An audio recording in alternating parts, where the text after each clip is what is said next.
You are Locked On Boston College, your daily podcast on the Boston College Eagles, part of the Locked On Podcast Network, your team every day.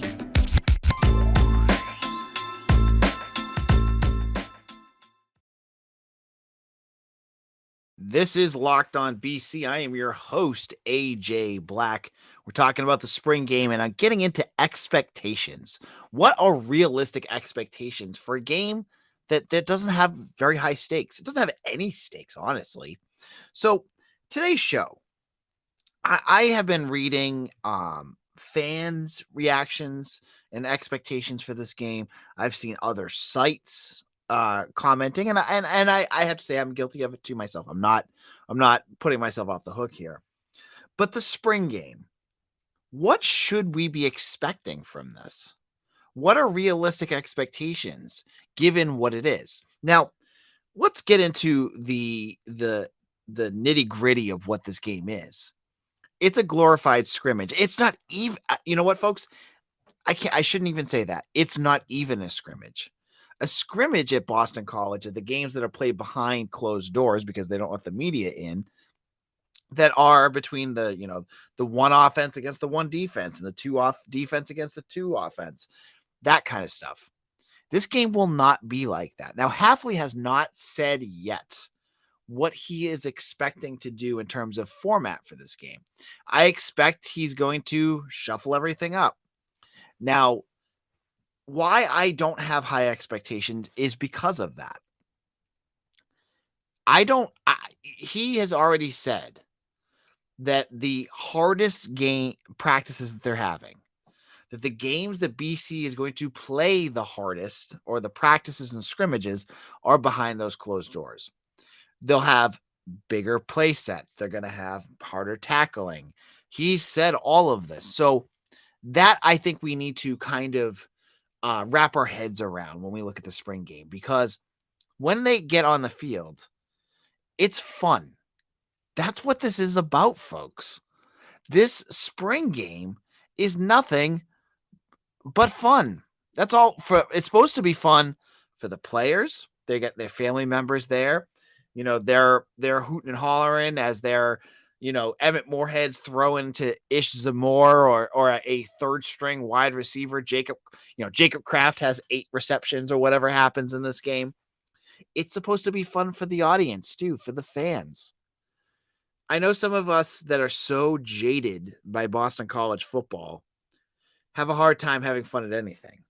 But I'm going to tell you, I'll give you a quick story, and I know I'm not the only one here. If you guys have kids, you know exactly what I'm talking about. I brought he was 3 years old at the time, last year, to the spring game. He got a popsicle. He did the fan fest and got like the BC tattoos.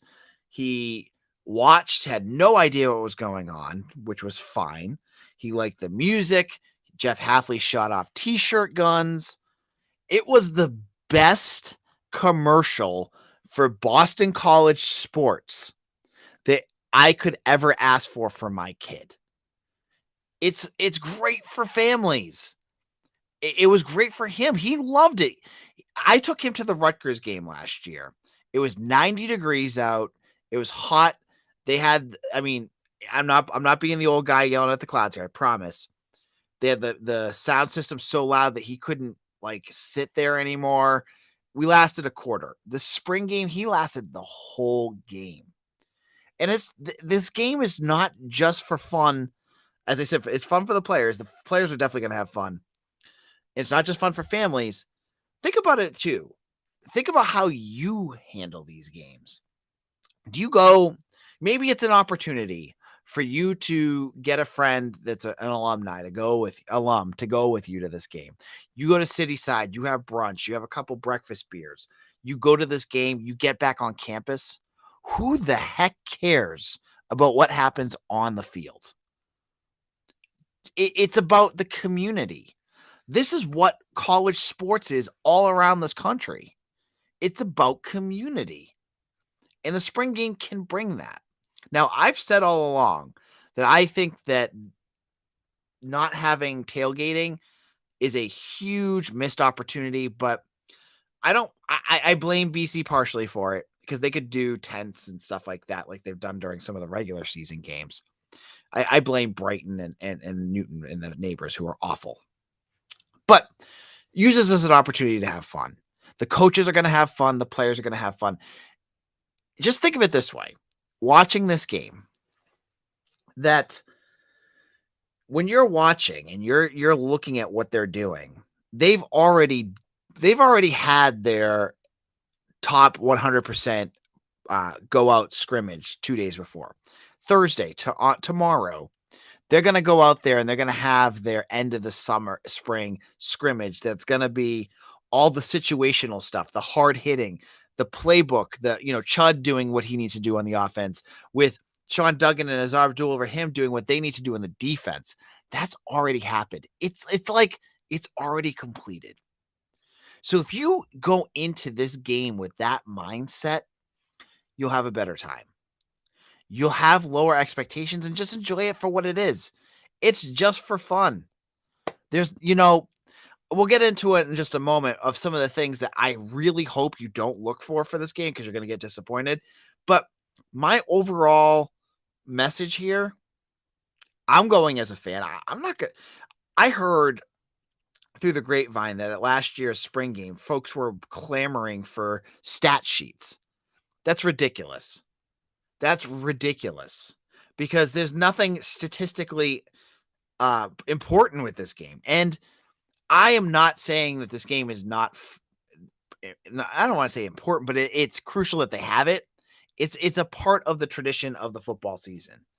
But I think folks are putting too much weight into that. And I'll give you some of the reasons why I think folks are getting into it a little too hard into certain things in just a moment. But I want to get into just a second. I want to get into the start of the baseball season because grand slams, no hitters, and double plays are back, and there's no better place to get in on that MLB action than FanDuel, America's #1 sportsbook. That's because right now, new customers can step up to the plate with a no sweat first bet of up to $1,000. Just go to FanDuel.com/lockedon to sign up. Place your first bet and get up to $1,000 back in bonus bets if you don't win. Think the Red Sox are going to get off of their slide? Get in there. Think the Rays are going to finally lose a game? Wow. I mean, they're doing crazy stuff down there for one of the one of the worst fan bases I've ever seen and one of the absolute worst stadiums. They're having a special season. I can't deny that. And that's what they're getting down there. If you think they're going to continue winning, you can head on over to FanDuel there. So don't miss your chance to get a no sweat first bet of up to $1,000 when you join FanDuel today. Just go to FanDuel.com/lockedon to sign up. FanDuel, the official sportsbook partner of Major League Baseball. All right, this is AJ Black, Locked On BC here, and we're talking about the spring game, and I'm giving you just my thoughts on what to expect. What are things that we should be looking for in this game in terms of just the overall feel of it, right? And I got a comment, and I think it's fair that someone was saying, AJ, you're giving Hafley a free pass on the tackling issue because others, if you watch any spring game, and I think they listed like LSU and North NC State, and Vanderbilt, they all had full tackling at that. And for that, I say good for them. I ask you, BC will not have full tackling at this game. They do what's called thuds, which means you get the hit, but you don't bring to the ground. If you have a practice where you have, and I'm telling you folks, when you watch this game, it's not just the one teams versus the one defense. It's a smattering of everyone. You're going to have Emmett Moorhead throwing to backups. You're going to have, third string defensive tackles going in with the first. It's just for fun, right? What the heck is the point of having full tackling? You have that during the scrimmages that we can't see, right? And that's what you want. That's what you like. If it's game situations, then go for that, right?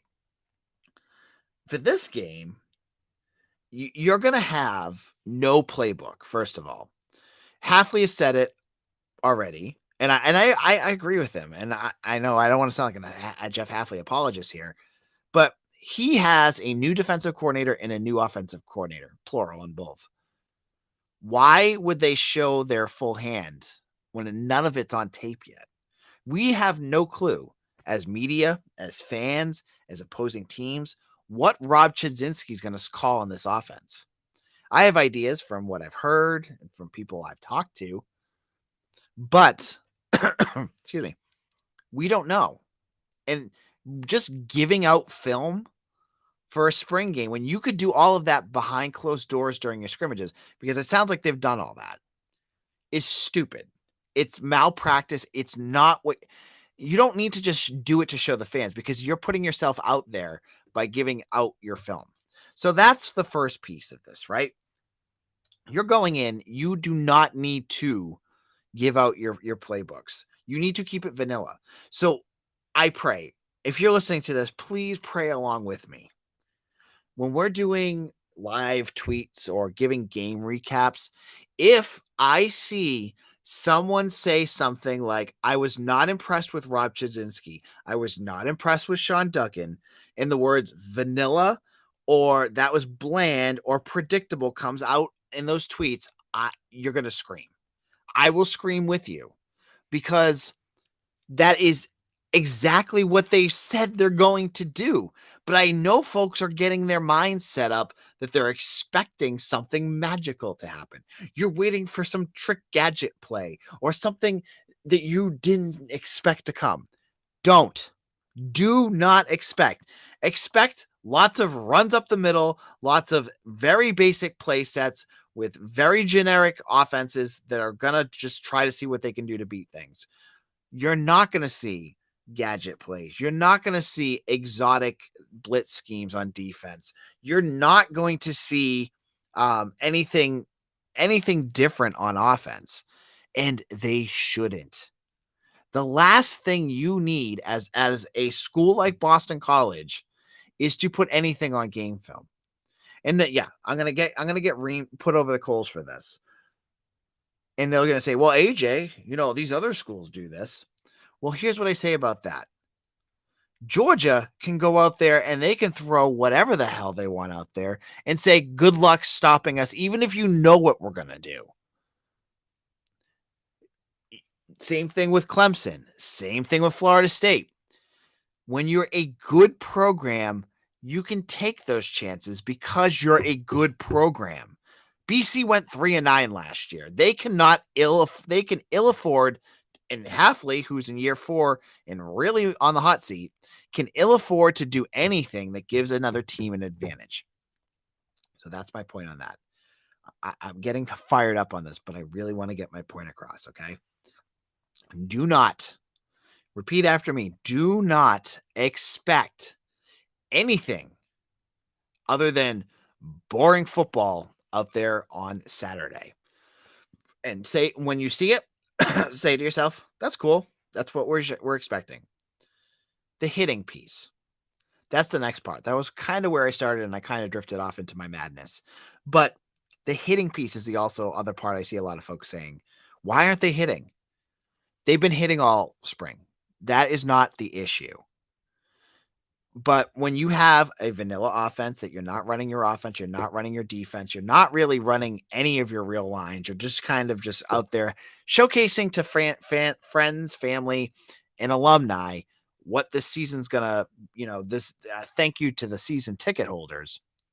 Why do you need to hit? Why? Last year, it wasn't during a practice, but BC's season went completely off the rails because Christian Mahogany got a huge injury that no one expected to happen.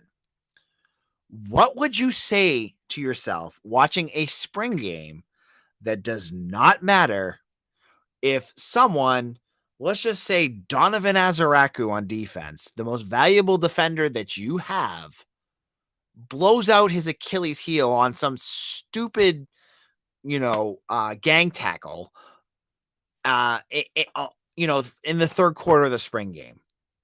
Why would you be more upset about that, or the fact that they don't hit? let's be realistic here, folks. Hitting, who cares? They've been hitting all spring because we don't get to see it. It doesn't matter. And again, I'm going to say it right now. I don't care what other programs are doing.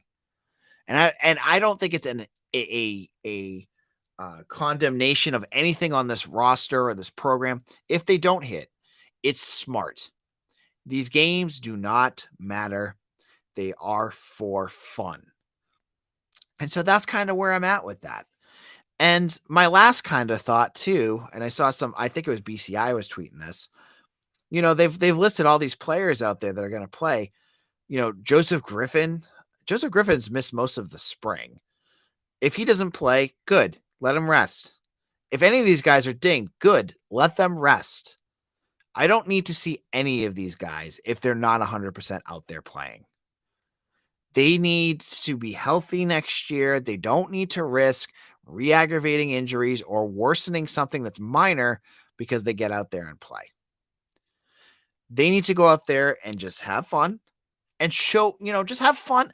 Having fun also will showcase what this program's about to the recruits because there's going to be a ton of recruits on campus. Yeah, I plug myself all the time here, and I do it on purpose.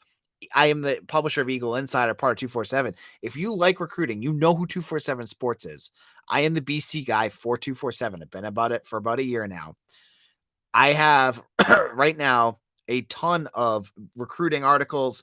I have visitor notes, new crystal balls. I've been setting guys up who's BC warm with. I have transfer portal news for basketball. Man, if you want the insider stuff, head on over. It's like $50 a year. If you want top-notch BC news, we have a special deal right now. Head on over. Get in now. End of rant. I am honestly, folks, I came across as kind of nasty there, and I apologize. I was getting myself revved up. I'm looking forward to Saturday. I'm not looking forward to it for any football reasons whatsoever. I just love being in Alumni Stadium. I'm going to be bringing my son with me, but I will be at the media afterwards. He's just going to come. We're going to watch. I'll get him a new BC shirt, buy him a popsicle, I'll have a beer. We'll have a great time. That's what this is about. It's about having a great time. It's going to be great weather. I hope you guys all join us, and hopefully we'll get some more fans in there. Because it's for the recruits too, right? You want to get the recruits excited to see that there's fans there to support the team. Now, in our final segment, baseball walk-off winners again. We'll get into what happened in just a moment. This is Locked On BC. AJ Black. Thank you all who have subscribed to our YouTube channel. Folks, we are just 75 away from 1,000. If you have not hit subscribe, do that right now. Like this video too. That helps as well. Let us hit our 1,000 subscribers. The NC State podcast, the Pitt podcast. There's a bunch of podcasts in the ACC that don't have 1,000 yet. I want to smoke them. I want to get out there. I want to get more subscribers. So hit that up. If you have friends that are BC fans, hit that up as well. So some outside football news. Well, women's lacrosse had their Battle of the ComAv, and they played the BU Terriers, and they pummeled the Terriers 19-8 with another big win. So they're starting to do some nice work. They're going to play UVA in the home senior day at 2:00 on Saturday, if you're interested in that. Baseball, they played at home in the finals of the Beanpot. That was against Harvard. BC's now number 11. Someone asked me a couple days ago, was BC going to be a top 25 program? They only fell, 4 spots after getting swept by Louisville. So a nice win, a nice bounce back win too. BC fell behind. I think it was 4-1 at one point. They had back-to-back home runs in the middle of the game. And then Nick Wang, who seemingly is Mr. Clutch. I swear he's had a couple big hits this year. Hits a walk-off home run in the bottom of the ninth to send home the Eagles faithful and give BC a big win. I'm having fun watching BC baseball. I don't know about you folks. Just fun to see them doing What, the getting those big wins and always it doesn't seem like every time you think this season's going to go downhill, like you get swept by Louisville, they come back and get a big win. Now this weekend, I believe they play Duke, and that Saturday is a huge day on campus for BC athletics. You have the spring football game. It starts at 11. They have the lacrosse game. They have BC baseball, and I believe they have BC softball too. I don't follow softball enough, but they have them all on campus. Like, if you have the energy, you could make an entire day of just supporting BC athletics and have a lot of fun doing it too. I'll have my kids with me, so I am never going to make it past the football game. But if you want to, if you have some friends and you're just looking to have some fun and enjoy some nice weather, stay on campus. There'll be a lot of fun this weekend with BC. So in terms of basketball recruiting, there's no new news. I do have to say, and again, I hate doing a little plug of a behind paywall. I've got a little nugget you're going to want to know. Head over to Eagle Insider, sign up today. I will give you that transfer portal nugget. It's up on the message board. Please join us for that.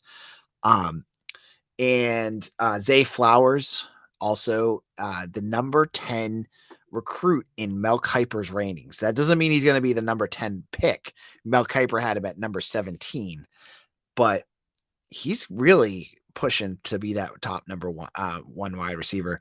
We're going to find out about that in 2 weeks. We'll be all over that here on Locked On BC. Make sure to follow me on Twitter at AJBlack_BC. Again, follow us on YouTube. And we'll be back again tomorrow to continue. We're going to talk recruiting news and how recruiting could be impacted by this spring game. You're going to want to hear about that.